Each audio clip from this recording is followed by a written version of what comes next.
எல்லா கட்சிகளும் தேர்தல் நெருங்க நெருங்க பிரச்சாரங்களை துவங்குவது என்பது இயல்பான நடவடிக்கை தான். அந்த அடிப்படையில் அதிமுகவினுடைய தேர்தல் பிரச்சாரத்தை எடப்பாடி பழனிசாமி இன்றைக்கு துவங்குகிறார். அவ்வளவுதான். அதை தாண்டி பெரிதாக அதில் பேசுவதற்கு ஒன்றும் செய்திகள் இல்லை. காரணம், அவர் சொல்கிற செய்தி எல்லாம் நீர்த்து போகிற செய்திகள்.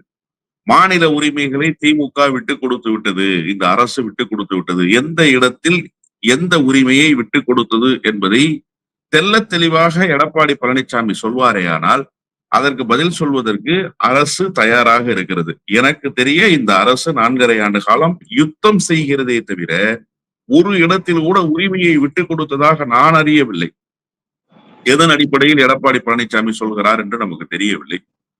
எடப்பாடி பழனிசாமி எத்தகைய உரிமைகளை எல்லாம் விட்டுக் கொடுத்தாருன்னு நாம பட்டியல் போட்டா நாள் ஒன்றுக்கு பேசிக்கொண்டே இருக்கலாம். எதையெல்லாம் அடமானம் வைத்தார், எதையெல்லாம் விட்டுக் கொடுத்தார் தான் முதலமைச்சராக இருந்தபோது